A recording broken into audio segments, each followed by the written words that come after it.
Break کے بعد ایک بار پھر آپ کی خدمت میں حاضر ہے، لیکن اس سے قبل کہ بقیہ سوالات آگے خدمت پیش کروں، آپ سے ایک درخواست ہے اور ایک اعلان بھی ہے، اور وہ یہ اعلان یہ ہے کہ آپ channel one social media platform پر، جو خاص طور سے یوٹیوب پہ ہے، آپ اس کو سبسکرائب کیجئے اور بیل آئیکن پہ بٹن دبائیے، اور اس طرح سے آپ اس کے خیر خواہ بن جائیں گے. اور یہ ضرور کیجئے اور دعا کیجئے کہ ہم اس سے زیادہ ترقی کریں، تاکہ پیغام انسانیت پوری دنیا تک پہنچانے میں ہمیں اور آسانی ہو جائے، اور محمد اور آل محمد علیہ الصلوۃ والسلام کا پیغام پوری دنیا تک عام کرنے کی ہم پوری کوشش کریں. آئیے اسی کے ساتھ میں ہم جو ہے بقیہ سوالات لیتے ہیں جو واٹس ایپ ٹیکسٹ میسیجز کے ذریعے ہیں، اور آگے خدمت میں پیش کرتے ہیں. السلام علیکم. علیکم السلام. اگر سب لوگ اللہ کے ذریعے خلق ہوئے ہیں اور اس کے بندے ہیں، تو پھر سب کسی ایک مذہب میں کیوں نہیں پیدا کیے گئے؟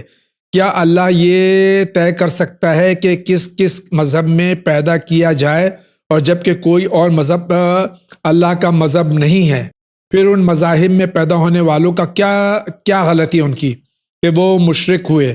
کہ انہیں یعنی کہ اس طرح کا سوال ہے ان کا، تو اس کا کیا جواب ہے؟ دیکھیں، یہاں پر ہمارے یہاں اسلامی روایات جو پائی جاتی ہیں، اور جو اسلامی فکر ہے اور اسلامی تعلیم، وہ یہ کہ دنیا میں جتنے بھی انسان پیدا ہوتے ہیں اور ہوئے ہیں، وہ اسلام کی فطرت کے اوپر پیدا ہوئے ہیں، یعنی دین فطرت پہ پیدا دین فطرت کے اوپر، اور توحید لے کر کے آئے ہیں. ایسا نہیں ہے کہ توحید نہیں، یعنی یقیناً ہر انسان دنیا میں توحید کا عہد کر کے آیا ہے اور دین فطرت کے اوپر پیدا ہوا ہے.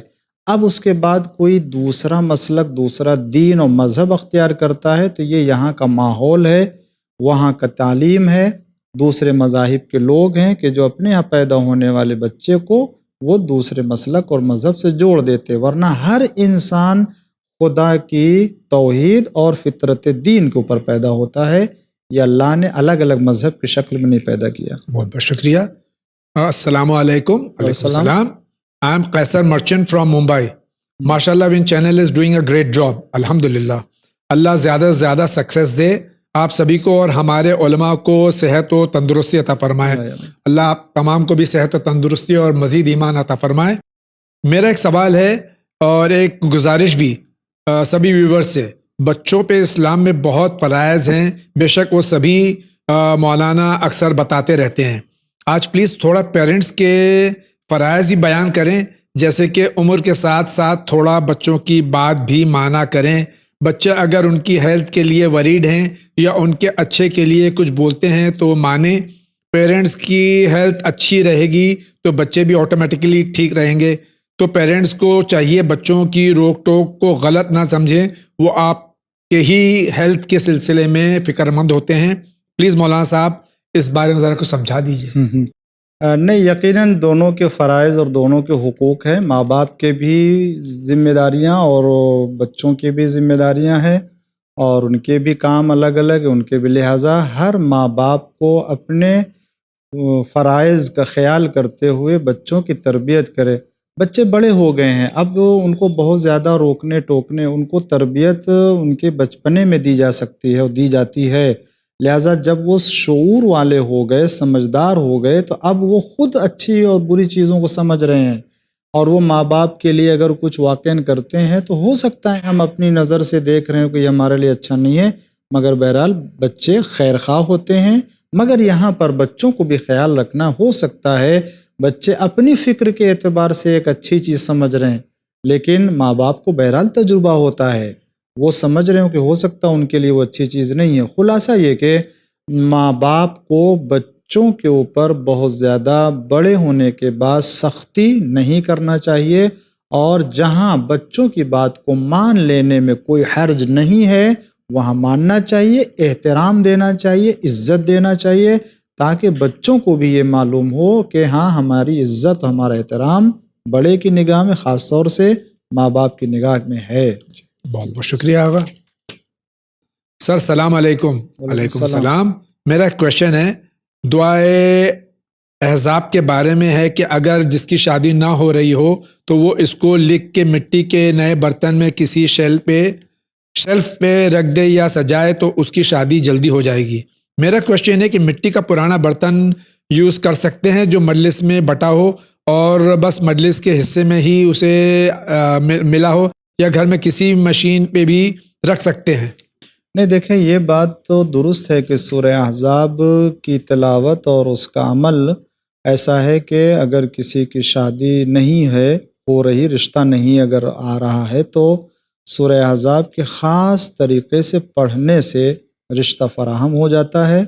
اور بہت سے ایسے افراد ہوتے ہیں کہ جن کی سعادت یا نیک بخت جو ہے وہ محدود یا مسدود ہوتی ہے، تو اسے کھولنے کے لیے اور اسے جو ہے وہ آشکار کرنے کے لیے یہ عمل کیا جاتا ہے۔ مثلاً دیا ہے اس میں کہ اگر کوئی شخص پہلے 30 مرتبہ آیت الکرسی پڑھ کے چاروں طرف پھونک دے اور اس کے بعد یہ سورہ احزاب کو لکھ کے اس لڑکی کے پاس یا جس کا رشتہ نہیں آ رہا اس کے پاس رکھ دے تو پھر رشتے آنا شروع ہو جاتے ہیں۔ اور یہ جو ہے وہ عمل ہے اس طرح سے۔ اب اس کے بعد جو ہے وہ گھڑے کے اوپر یا یہ کہ اس کے اوپر اس کے جو ہے وہ بہت زیادہ جو اس کے سلسلے میں چیزیں نہیں ہیں، لیکن یہ طریقہ ہے اس کے پڑھنے کا۔ اور یہ میرے بھائی یہ دعائے احزاب نہیں، سورہ احزاب، سورہ احزاب ہے، قرآن کریم کا مشہور سورہ ہے جو سورہ احزاب ہے۔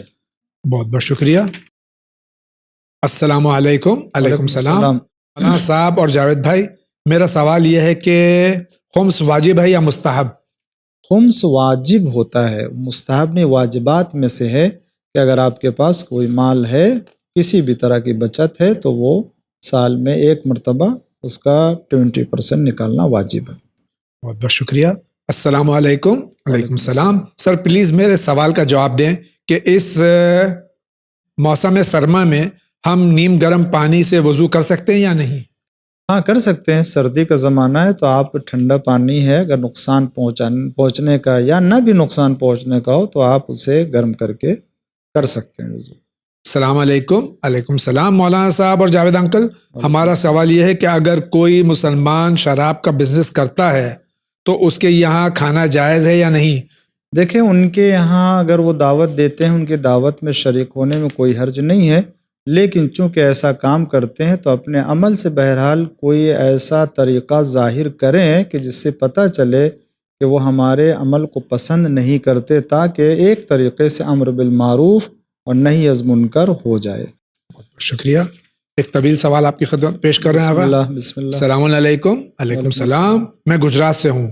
میرا سوال ہے کہ کیا رشتے کے لیے جو استخارہ دکھاتے ہیں اس میں کیا کوئی بھی مولانا یہ بتائے ہمیں کہ لڑکی کو کتنا ٹائم خوش رکھیں گے سسرال والے، اور لڑکا کتنے ٹائم تک شادی بعد زندہ رہے گا، شادی بعد اور لڑکی کی ساس کا بیہیویئر اس کے ساتھ کیسا رہے گا؟ کیا یہ سب کوئی مولانا استخارے میں بتائے تو یہ کہاں تک سچ مانا جاتا ہے؟ پلیز پلیز پلیز مجھے اس کا آنسر دینا، کیونکہ یہی سب کچھ سب چیز کی وجہ سے میرے پیرنٹس رشتے کے لیے منع کر رہے ہیں، اور وہ لڑکے والوں کو بہت بار رشتہ آ چکا ہے، لیکن ہمارے پیرنٹس یہی ریزن دے رہے ہیں کہ مولانا نے یہ استخارہ دیکھا کہ جو شادی ہوئی تو لڑکی کو شادی کے بعد 6 مہینے ہی خوش رکھیں گے سسرال والے، اور لڑکی بھی تھوڑی ٹائم زندہ رہے گی، تو یہ اس میں تو بکواس بھی ہے۔ ہاں دیکھیے جاوید بھائی، ناظرین اکرام، بہت سی باتیں ہیں کہ واقعاً جن کی ضرورت نہیں ہے اور انسان اس میں الجھ کے خود اپنے آپ کو پریشان کر لیتا ہے۔ شادی کے سلسلے میں ہم کو کفو دیکھنا ہے، آیا یہ ایمانی اعتبار سے اور مذہبی اعتبار سے ان میں کفو ہے یا نہیں ہے۔ مثلاً دونوں کے جو وہ مذہب ہے، دونوں کی عمر ہے، دونوں کی جو وہ مناسبتیں ہیں، ان سب چیزوں کو دیکھنا ہے۔ خاندان دیکھ لیجئے، شرافت دیکھ لیجئے اور مناسبتیں دیکھ لیجئے۔ اگر آپ کو ہم کو سمجھ میں آ رہا ہے تو آپ بسم اللہ رشتے کے لیے کیجئے، استخارے کی بھی یہاں ضرورت نہیں ہے۔ اگر آپ کو استخارہ کہاں ہوتا ہے؟ استخارہ وہاں دیکھا جاتا ہے جہاں مسائل ہمارے اور آپ کے سمجھ میں نہ آ رہے ہوں، الجھے ہوئے مسائل ہوں، فیصلہ کرنے کی طاقت و قوت نہیں ہے، وہاں ہم کو خداوند عالم کی رائے کے ذریعے سے آگے بڑھنا ہے، یوں تو ہر کام میں خدا کے نام سے آگے بڑھنا ہے اور خدا کے اوپر بھروسہ کرنا ہے، مگر مسئلہ الجھا ہوا نہیں، وہاں استخارہ دیکھ لیجئے۔ لیکن اگر مسئلہ سلجھا ہوا ہے تو ہمیں ضرورت نہیں استخارے ہے، کی بھی ضرورت نہیں ہے، اور استخارے بھی کہاں آئے گا کہ کتنا زندہ رہے گا، پھر کب اس کے مرے بعد گا، سانس اچھی ہے یا سانس بری ہے کیا۔ پھر اس کے بعد یہ ساری تفصیلات جو ہیں وہ یہ تفصیلات بھی نہیں ہے، اللہ کے اوپر بھروسہ کیجئے، خداوند عالم اجازت دے جائے۔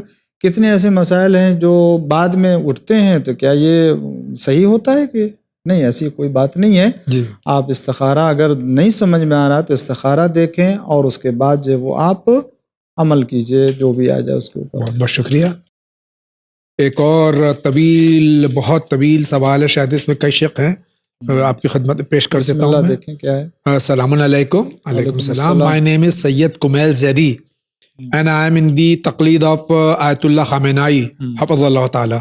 I have some questions for you before giving khums money to Channel Win.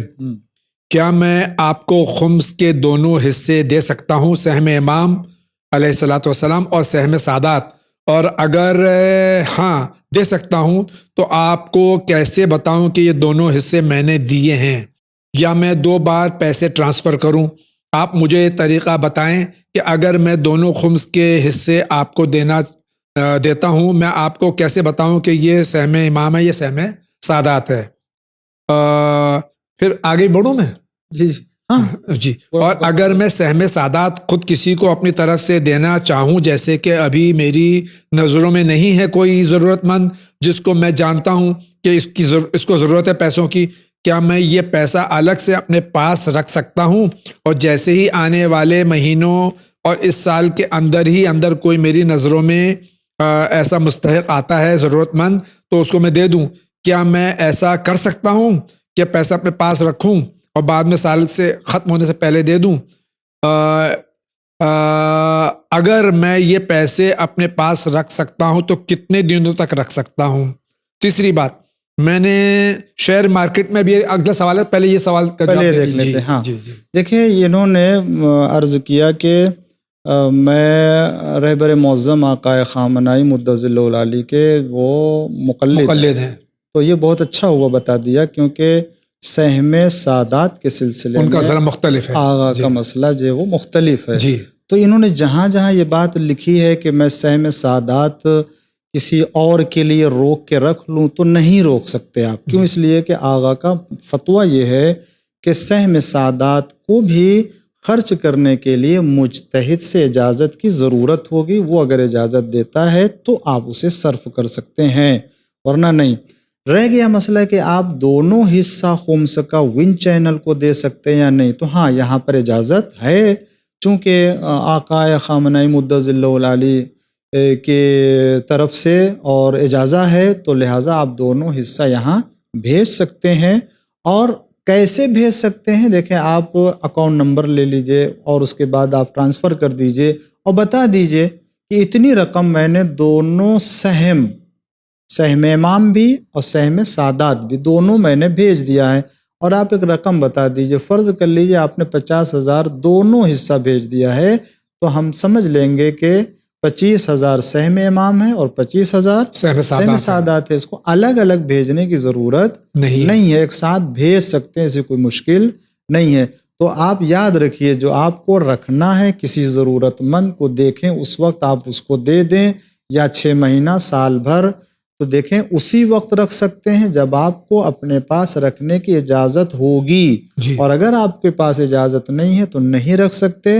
آپ خود آغا کے دفتر میں پہنچائیے، یا ان کے جو وکیل ہیں ان کو دیجئے، یا کسی دوسرے مجتہد کے جو اجازت دیتا ہے آپ اس کی اجازت سے صرف کیجئے۔ آسان طریقہ یہ چینل ون پہ چینل ون پر آپ بھیج سکتے ہیں، اور یہاں اجازت ہے۔ جی۔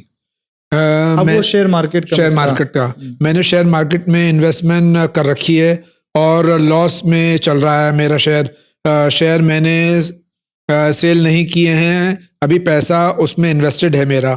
پہلا سوال یہ کہ شیئر مارکیٹ میں انویسٹڈ منی پر خمس نکالنا ہوتا ہے یا نہیں؟ اگر ہاں نکالنا ہوتا ہے تو کیا کرنٹ ویلیو ہے ان شیئرز کی آج اس ٹائم کے ویلیو سے میں خمس نکالوں، یا جتنے پیسوں کا انویسٹمنٹ میں نے کیا تھا اس حساب سے؟ فار 5 لاکھ کے شیئرز خریدے تھے میں نے, آج ان کی ویلیو 2 لاکھ ہو چکی ہے, تو خمس 5 لاکھ پہ نکلے گا یا 2 لاکھ پہ نکلے گا؟ پلیز میرے ان سوالوں کا جواب جلد از جلد دیں. میں مسائل زندگی میں بھی پوچھا تھا, 1 مہینے ہونے والا ہے, اب تک جواب نہیں ملا. آپ کا سوال پہلی بار میرے سامنے آیا, میں شکایت آپ کی ضرور درج کراؤں گا کہ آپ کا سوال مجھ تک کیوں نہیں پہنچا. ہاں دیکھیے جاوید بھائی, یہاں پر جو شیئر مارکیٹ کا مسئلہ ہے یا کسی بھی جگہ پہ جہاں انہوں نے پیسے جو ہے وہ انویسٹڈ کیا ہے, تو وہاں کا مسئلہ یہ ہے کہ جو بھی رقم آپ نے ڈالی ہے, رکھی ہے اور سیو کیا ہے, وہ اس پر اگر آپ خمس نکال رہے ہیں تو جس وقت خمس نکال رہے ہوں گے اس وقت جو ویلیو اس کی ہے اسی کے اوپر خمس. جیسے انہوں نے مثال دی کہ 5 لاکھ مثال دیا, ہاں, اب 2 لاکھ کی ویلیو رہ گئی. اب اس وقت نکالنا ہے ان کو, اس کے پہلے نہیں نکالا تھا, اب نکالنا ہے. تو جو بھی ہے 2 لاکھ کی ہے تو ان کو 2 لاکھ کے اوپر نکالنا ہے. اس کے بعد جو بھی انٹرسٹ آئے گا پھر وہ انٹرسٹ کے اوپر نکلے گا الگ سے. سبھی کو میرا سلام. علیکم السلام. میری پریشانی یہ ہے کہ میں نے کافی نوٹس کیا کہ میرے ساتھ کچھ نہ کچھ غلط ہوتا رہتا ہے, مطلب کسی نہ کسی طرح سے میں کسی نہ کسی پریشانی میں آ جاتا ہوں. بہت سارے لوگ مجھ سے کہتے تھے کہ میں روز صدقہ دیا کروں, تو میں نے وہ بھی دینا شروع کر دیا ہے, مگر پھر بھی بلاؤں سے مجھے نجات نہیں ملتی. تو میں چاہتا ہوں کہ آپ کوئی وظیفہ بتا دیجیے.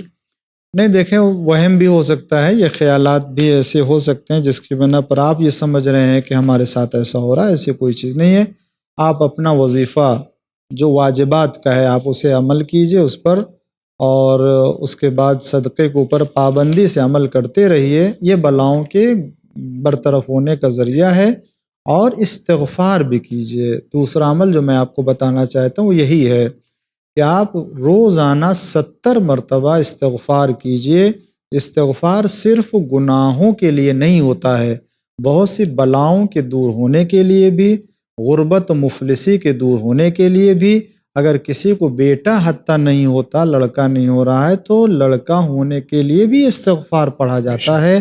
بہت سے سوکھا پڑا ہوا ہے, خشکی ہے, خشک سالی ہے, اس کے لیے بھی استغفار پڑھا جاتا ہے. دشمن کے شر سے محفوظ رہنے دشمن کے شر سے محفوظ رہنے کے لیے بھی, برکت کے لیے بھی استغفار روزانہ 70 مرتبہ پڑھیں. انشاءاللہ آپ کی شکایت دور ہو جائے گی انشاءاللہ. پلیز آپ مجھے اپنی وہ اکاؤنٹس ڈیٹیل بھی سینڈ کر دیجئے جس میں آپ کو فون پہ یوز ہوتا ہے, کیونکہ میں اس اکاؤنٹ کو اپنے پاس ایڈ کر لوں گا, تاکہ جس میں میں اپنے روزانہ کا صدقہ روز روز دیتا ہوں. یہ آپ کے اسکرین پہ آ رہا ہے, آپ نوٹ کر لیجئے. آپ کا بہت بہت شکریہ. اسی کے ساتھ اگلے سوال کی طرف بڑھتے ہیں. السلام علیکم. علیکم السلام. Please tell me how recorded program will be available to a person. For example, I have missed Fawaid Quran of 12 November 2020. والسلام. Syed Muzaffar from Srinagar Kashmir. جیسے کہ ابھی میں عرض کر چکا ہوں کہ یوٹیوب پہ سارے پروگرامز ہمارے موجود ہیں.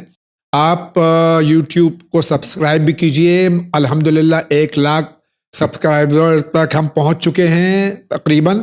آپ اس کو سبسکرائب کیجئے, بیل آئیکن دبائیے, اور اس کے بعد میں آپ دیکھیے کہ سارے آپ کے سامنے جو ہے وہ سوالات بھی ہوں گے اور جوابات بھی ہوں گے, اور آپ کا مسئلہ بھی حل ہو جائے گا انشاءاللہ.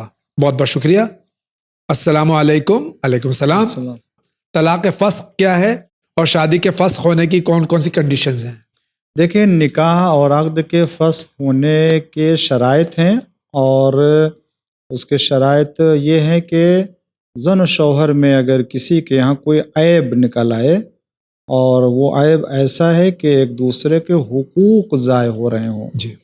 کچھ بیماریاں مخصوص ہوتی ہیں جو عورتوں میں ہوتی ہے, اور جس کی بنا پر جو ہے وہ شوہر اپنا حق حاصل نہیں کر سکتا ہے. تو اس طرح کی مخصوص بیماریوں کی یا بنا شوہر پر, کے اندر کوئی ایسا یا عیب ہو, شوہر کے اندر ہو, تو اس طرح کے بیماریوں کی بنا پر طلاق جو ہے وہ یہ کہتے ہیں عقد اور نکاح جو ہے وہ فسخ ہو جاتا ہے, اور ان کا نکاح جو ختم ہو جاتا ہے. یہ اس کے شرائط. بہت شکریہ. میرا ایک سوال ہے, مجھے کال کرنا پلیز. پہلی بار میسج کیا ہے, جواب ضرور دیجیے گا. ہم لوگ کال پہ جواب نہیں دیتے ہیں کیونکہ بہت مشکل ہو جائے گا سب کو کال پہ جواب دینا. جواب آپ کا انشاءاللہ, آپ یہاں سوال کیجئے, آپ کو جواب ضرور ملے گا. بہت بہت شکریہ آپ کا. It is necessary to take permission from parents if a girl and a boy want to do a muta. Both are adult, 18 plus. Don't reveal my identity. کیا لڑکا اور لڑکی جو کہ 18 سال کے ہیں، بالغ ہو چکے ہیں، کیا وہ بغیر اپنے والدین کی مرضی کے متا کر سکتے ہیں؟ نہیں، اگر لڑکی کنواری ہے وہ بھی جی بے شک، اگر لڑکی کنواری ہے اور وہ شادی شدہ نہیں ہے اور بالغ بھی ہے تو بہرحال اس کے سرپرست، خاص طور سے جو باپ ہیں، ولی، اس کی اجازت ضروری ہے. اس کی اجازت کے بغیر یہ عقد موقت نہیں ہو سکتا ہے. شکریہ. ایک اور طویل سوال آپ کی خدمت پیش کرتا ہوں. السلام علیکم. علیکم السلام. ایک رشتہ دار کی لڑکی کی طلاق کورٹ سے ہوئی اور پھر اس لڑکی کی شادی دوسرے انسان سے ہو گئی. اب وہ دونوں خوشی خوشی رہ رہے ہیں. میرا سوال یہ ہے کہ کیا کورٹ سے طلاق ہونا کافی ہے جبکہ شریعتی طلاق نہیں ہوئی ہے؟ کیا یہ دوسری شادی جائز ہے؟ اگر قطع کلام ہو رہا ہے. اب شرعی طلاق کی کوشش کی گئی تو بدنامی بہت ہوگی اور دوسرا شوہر ہے وہ ہاتھ سے چلا جائے گا. دیکھیں نہیں، یہاں کورٹ سے اگر طلاق ہے تو یہ طلاق نہیں ہے. اگر شرعی طلاق نہیں تو اسے چاہیے کہ دوبارہ شرعی طلاق جاری کریں، صیغہ طلاق کا، تاکہ اس کے بعد پھر سے وہ رشتہ قائم کر سکے. مسئلہ یہاں حرمت کا ہے، بدنامی کا نہیں ہے. مسئلہ یہاں حلال طریقے سے زندگی گزارنے کا ہے. مسئلہ لڑکے کا چلے جانا نہیں ہے. اس لیے کہ بغیر طلاق کے اگر شادی کی اور عقد ہوا تو یہ عقد صحیح نہیں ہے اور یہ شادی درست نہیں ہوگی. اس کے بعد جو بھی ہو رہا ہے یہ ناجائز ہوگا اور جو بچے پیدا ہوں گے وہ بچے بھی صحیح نہیں کہلائیں گے. اس لیے شرعی طور سے طلاق کا صیغہ جاری کریں، اس کے بعد زندگی گزاریں. بہت بہت شکریہ. السلام علیکم. علیکم السلام. میں بطول فاطمہ فیض آباد سے. میں نے کچھ ہفتے پہلے جادو سے متعلق سوال کیا تھا لیکن مجھے اطمینان بخش جواب نہیں ملا. مجھے یہ بتائیں مولانا صاحب، اگر کسی پر جادو سحر کیا ہوا ہے تو کیسے معلوم ہوگا کہ جادو ہے؟ اور دوسرا سوال ہے کہ کیا جادو کروا دینے سے کوئی انسان مر سکتا ہے؟ کیونکہ زندگی اور موت کا فیصلہ تو اللہ کرتا ہے. دیکھیں قرآن کریم میں بھی اور روایتوں میں بھی سحر کا ذکر ہے. ایسا نہیں ہے کہ کوئی چیز نہیں ہے، لیکن آسانی سے کوئی کر دے یا کسی کے لیے نقصان پہنچا دے یہ عام نہیں ہے اور اس کے اوپر عقیدہ نہیں رکھنا چاہیے اور نہ ہی یہ اسلام کے کسی دستور میں سے ہے، بلکہ ہمیں اپنے وظیفے کے اوپر اور اسلام کے دستور کے اوپر عمل کرنا چاہیے. قرآن کی تلاوت، بعض ایسی سوریں کہ اگر آپ ان کی تلاوت کریں تو بھی سحر کا اثر خود بخود ختم ہو جاتا ہے. قرآن کی بہت سی آیتیں ایسی ہیں کہ جن کے ذریعے سے آپ کسی بھی طریقے کے سحر کے توڑ سکتے ہیں، باطل کر سکتے ہیں. آپ تلاوت قرآن کرتے رہیں، کسی بھی طریقے کا کوئی نقصان نہ جن کی طرف سے ہونے والا، نہ ساحر کی طرف سے ہونے والا، نہ انسان کی طرف سے ہونے والا. اور موت اور موت و حیات تو انسان کے ہاتھ میں ہے نہیں، کوئی جادو سے کوئی مرتا نہیں ہے. جی یہ چیز ہے. بہت بہت شکریہ. السلام علیکم. علیکم السلام. سوال ہے، اگر کسی نان مسلم کے پاس جاب کرنے میں اپنی پوری کوشش کرنے کے باوجود جاب ٹائم میں نماز کا وقت نہ مل سکے اور وہ جاب ٹائم میں نماز کی اجازت دینے سے منع کر دے، ایسی صورت میں نماز قضا ہو جائے اور یہ عمل ڈیلی کا ہو تو ایسی صورت میں جاب چھوڑ دینا چاہیے یا قضا نماز کرے؟ دیکھیں یہ بات ہمیشہ یاد رکھنا چاہیے ہر مومن کو اور ہر صاحب ایمان کو کہ واجبات کو چھوڑ کے کبھی بھی کسی بھی کام میں برکت نہیں ہو سکتی. یہ ایک خیال ہے کہ اگر ہم چھوڑ دیں گے تو ہمیں اچھی جاب نہیں ملے گی. نہیں، جس کی خاطر جاب چھوڑیں گے وہی اس سے بہتر جاب دلائے گا، اس لیے کہ وہ جانتا ہے کہ اس بندے نے میری خاطر اور میری عبادت کی خاطر جاب چھوڑا تو اللہ تعالیٰ بہت کریم ہے. وہ ایسے گنہگاروں کے اوپر بھی اپنا فضل نازل کرتا ہے تو چاہے کہ اللہ کی خاطر، اللہ کی محبت کی خاطر اگر کوئی تکلیف اٹھائے تو کیا اللہ ایسے بندے کو تکلیف میں رکھے گا؟ نہیں. آپ یقین کے ساتھ جو ہے وہ ایسا راستہ ڈھونڈ لیجئے کہ جہاں اسلام کے دستور کے اوپر عمل کر سکیں اور اللہ کی عبادت کر سکیں. یہ کلب حیدر صاحب کا سوال تھا. جی. السلام علیکم. علیکم السلام. اگر ایک چھوٹی بیٹی نے باپ کے زمین پر ground plus 2.5 floor with terrace بنایا دو بھائی اور ایک بڑی بہن کو کتنا حصہ وراثت میں ملے گا، اور باپ نے بھی کچھ پیسہ لگایا ہے؟ جواب تو دیجیے۔ دیکھیں یہاں پر 2 بھائی 1 بہن ہے، تو معلوم ہے کہ اگر اصل جائیداد ہے باپ کی تو اس میں حصہ لگے گا 5 حصہ، جس میں 2 حصے جو ہے وہ بیٹوں کو مل جائیں گے بھائیوں کو، اور 1 حصہ جو ہے وہ بہن کو ملے گا۔ البتہ یہ شکل میں ہے کہ چھوٹی بہن نے خرچ نہیں کیا، لیکن جیسا کہ مسئلے میں انہوں نے اپنی طرف سے جائیداد تو جو بنایا ہے خرچ کیا ہے اس کو بھائیوں سے مصالحت کر لے اور اس طرح سے اپنے جائیداد کو مال کو تقسیم کر سکتے ہیں۔ بہت بہت شکریہ۔ چینل پر کئی پروگرام دیکھے، لیکن زیادہ تر مولویوں کی داڑھی بہت چھوٹی و تراشی ہوئی ملی۔ کیا داڑھی بڑھانا یا بڑی رکھنا منع ہے؟ اگر منع نہیں ہے تو بڑی داڑھی کیوں نہیں رکھتے بھائی آپ لوگ؟ نہیں، منع بھی نہیں ہے اور واجب بھی نہیں ہے کہ بڑی داڑھی رکھنا واجب بھی نہیں ہے، اس لیے کہ فرائض کے اوپر عمل کرنا ضروری ہے اور واجبات کے اوپر عمل کرنا ضروری ہے، لیکن اگر داڑھی نہیں ہے تو اعتراض کرنا چاہیے۔ السلام علیکم۔ علیکم السلام۔ اللہ کے نام پر اگر بتی لگا سکتے ہیں کیا؟ علی عابدی حیدرآباد سے۔ اللہ کے خاطر عبادت کیجئے اور اللہ کے خاطر محبت کیجئے دوسروں سے، اور اللہ کے خاطر زندگی گزاریے۔ اگر بتی کی ضرورت اللہ کو نہیں ہے، لہذا اللہ کو کیا ضرورت ہے کہ اللہ کو تو کسی بھی چیز کی ضرورت نہیں ہے۔ اللہ ہم سے چاہتا ہے کہ ہم اس کی عبادت کریں جیسا وہ چاہتا ہے۔ بہت بہت شکریہ۔ ایک آخری سوال لے لیتے ہیں۔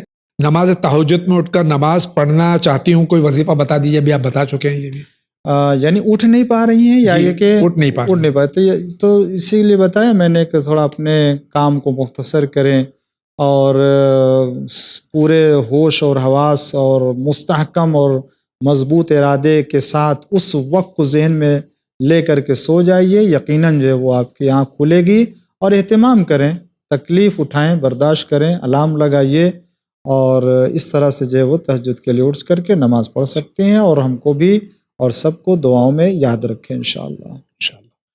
ناظرین کرام، اس ایپیسوڈ کا وقت ختم ہو چاہتا ہے۔ اس سے پیشتر کہ میں اختتام کا اعلان کروں، آپ تمام کی خدمت میں اپنی جانب سے، اراکین چینل ون کی جانب سے، حجت الاسلام کی خدمت میں، اور ہم سب کی جانب سے مراجع کرام، علماء حق، اور آپ تمام مومنین مومنات اور عالم انسانیت کی خدمت میں، اور ہم سب کی طرف سے اپنے زمانے کے امام کی خدمت میں، ان کے والد بزرگوار حضرت امام حسن عسکری علیہ الصلوۃ والسلام کی ولادت جو کہ 8 ربیع الآخر کو آنے والی ہے، اس کی پیشگی مبارکباد پیش کرتا ہوں، اور اس امید کے ساتھ کہ ہم اپنے ائمہ طاہرین علیہ الصلوۃ والسلام کے فرمودات پر عمل کرنے کی پوری کوشش کریں گے، پوری زندگی محمد اور آل محمد علیہ الصلوۃ والسلام کے ارشادات اور ان کی سیرت پر عمل کرنے کی کوشش کریں گے۔